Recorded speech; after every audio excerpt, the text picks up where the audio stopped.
You know what's unfortunate? When you get off of work from your first job and you head to your second job. I get off at 4:30, I head to my second job at 5. I get there. I'm a therapist now, you guys, so I'm getting ready to meet one of my clients, and they canceled the session because he's sick. It's a 12-year-old kid and he's sick today. And I'm upset that they waited so long until right now, 30 minutes before the therapy session's supposed to begin. I'm there, I'm literally sitting outside his house, and I get a phone call from my boss saying, hey, it's canceled. Go home. And now I have to drive home through traffic when I could have avoided traffic altogether at 4:30 if I would have just gone straight home. Now it's almost 5. It's past 5. It's almost 5:30. Rush hour traffic. Now I get to sit in it. Yeah, buddy. Just how I like it. Love it.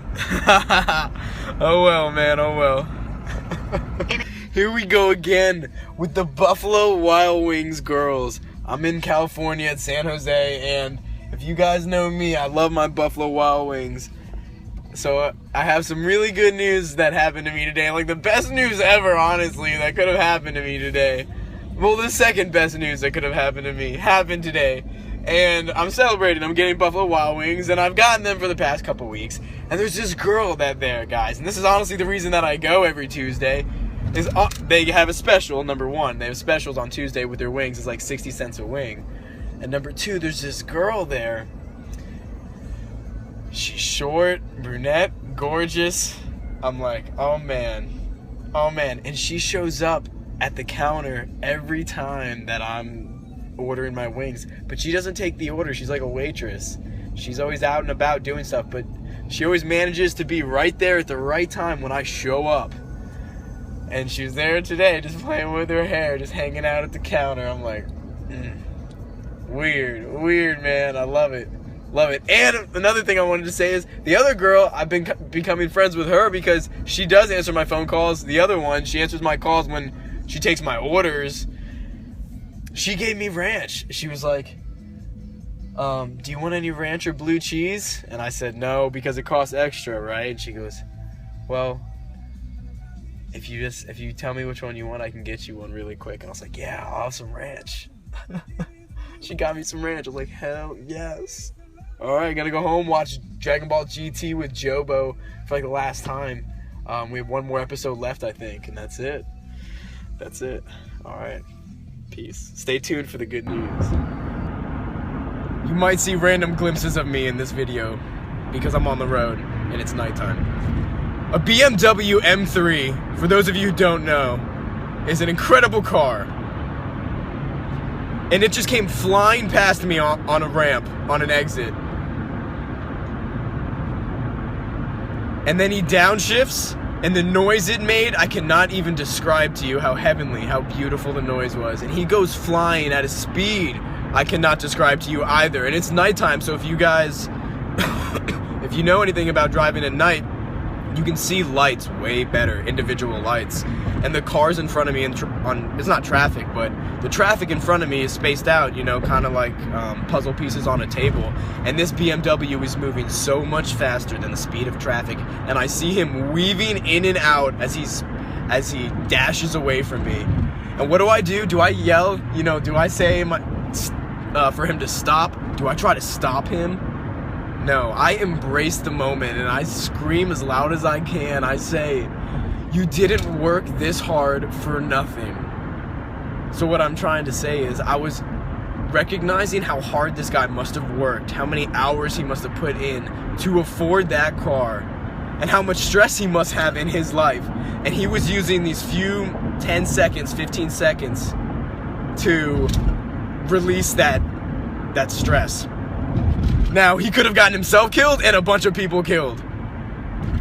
That's not safe at all, and I don't recommend that anyone does this. But in the moment, my primal instinct, my animal instinct, for whatever reason, overtook me, and I joined with him mentally. I understood where he was coming from.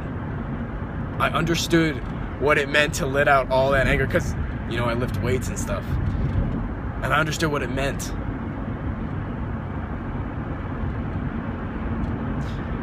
I have a lot more to tell you guys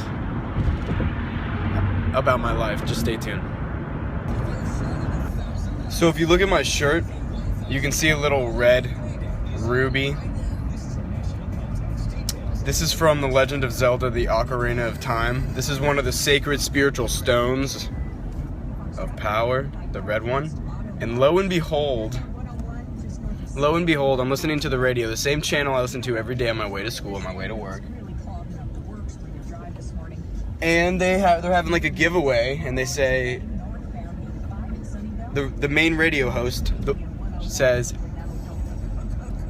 go online and type in this code word, and the code word is power. The one day is the first day I've ever worn this. That's why this is significant. This is the first day I've ever worn this necklace. And the only reason I'm wearing it today is because I talked to my students about it yesterday, and this girl told me to wear the red one today because we were talking about The Legend of Zelda, and I was wearing the blue one yesterday, the spiritual stone of water, of wisdom. So I was wearing that yesterday. And this is the red one of power today. Coincidence? No way.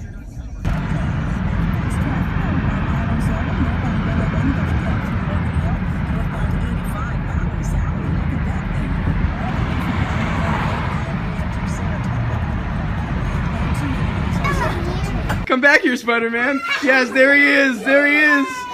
And I'm getting him on camera. Where'd he go? Where'd he go? There he is. There he goes. Oh, he's gone. He left. My little second grade, eating their popsicles on a Friday. Okay. Guys, raise your hand if you want to get a picture with me. Okay, let's try to do this. Let's try to get it. Okay, you want to get a picture?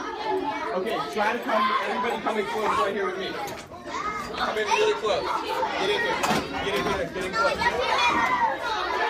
Get in close. Spread out. Kind of spread out like this. Everywhere. Keep the popsicles so the camera can see them. I want them to see the popsicles. Don't put that. The camera, if you guys can see, my phone is right there on the computer. Right on top of the computer. Buddy, do you want to get in here? Okay. Then can you move? Thank you, sir. Okay. Do you want to get in here? And can you move? Sir, can you move? Okay, then get in here. Okay. Thank you. Okay, guys. Everybody look and smile. Same time. Ready? Don't worry about it. It's on top of the computer. You'll see it. It's right there. Ready? 1, 2, 3. Now make a funny face. Funny face.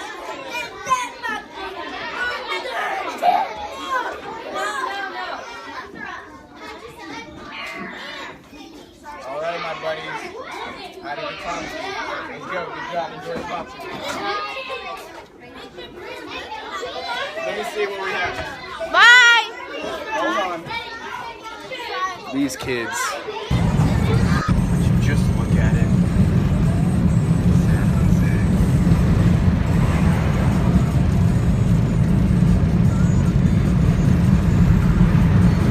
It almost looks like a green screen. Just casually strolling by eBay headquarters on one of my daily drives. So here's what I'm thinking about the future of driving with cars. Very near future, this could be next year.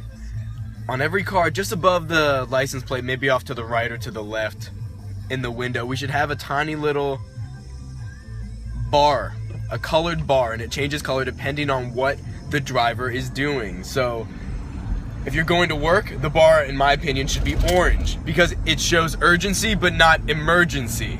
It shows you're trying to get somewhere, very important, but you're not like dying and going to the hospital. If you have the bar turn red, that means it's an emergency. You know, you're going somewhere because, oh, red light, because you're late or whatever, or you're going to the hospital. If it was blue, you could say that's going to the beach. You know that person, if someone drives by you and there's a little blue light on the back, you know they're on their way to the beach, to the water. If it was purple, maybe that would mean vacation. Maybe that would mean the car that drove past you, if it's purple, if it has a little purple color, that family's going on vacation right now. You know what I mean? There's all these different things. Oh, my gas light. Darn, I gotta get gas. Shit. Okay.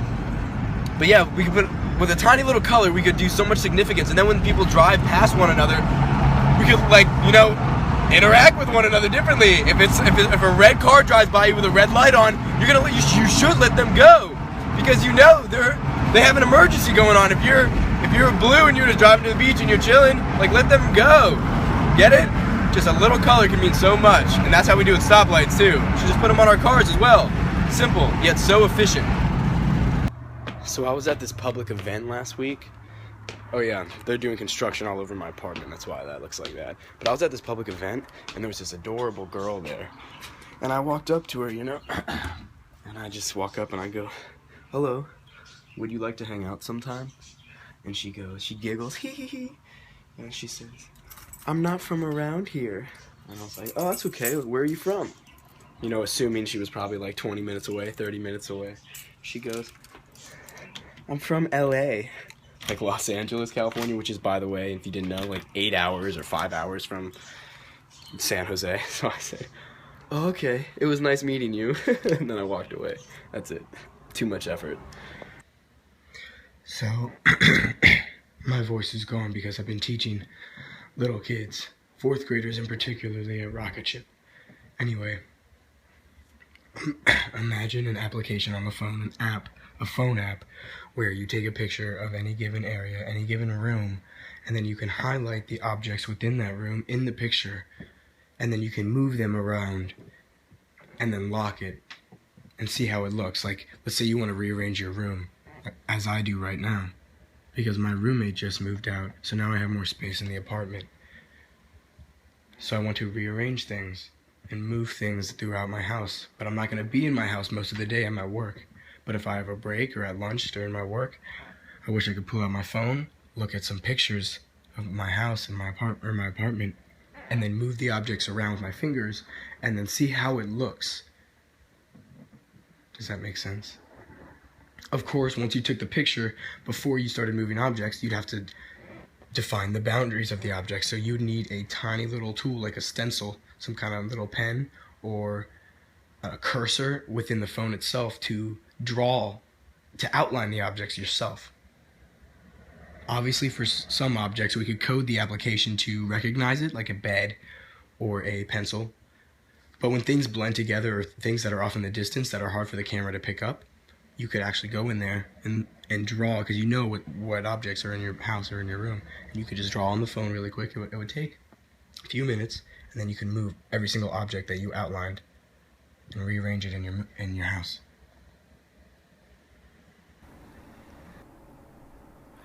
Look at what these kids wrote about me on the board.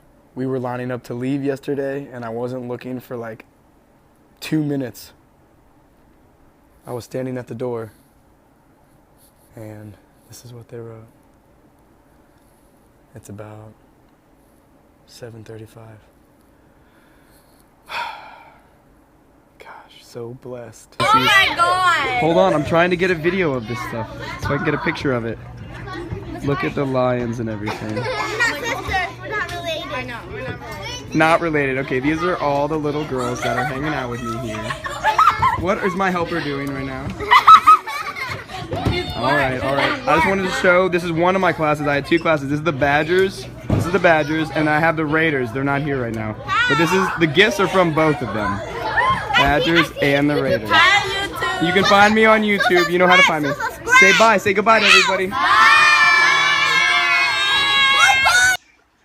Here's what I want you to do. I want you to go find a strip of grass that you can run on.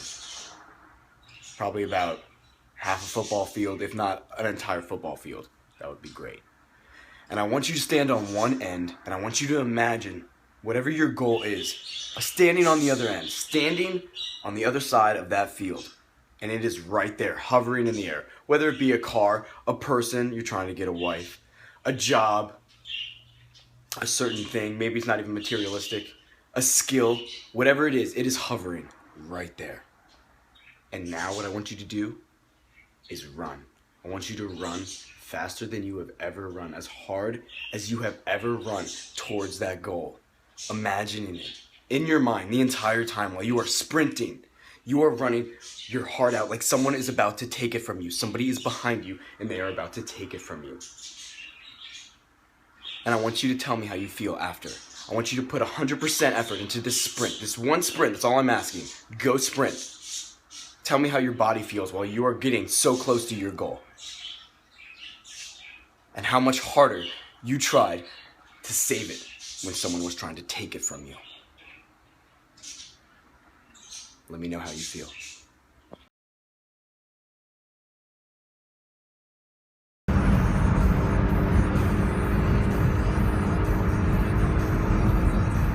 Look who came to visit me in California, Sheila. No, I'm just kidding. But this is a Lancer Evolution 8 right here. Looking beautiful. I just stumbled upon it. MR edition too. God. It's a sign, you guys. It's a sign. It's a sign. Stay tuned.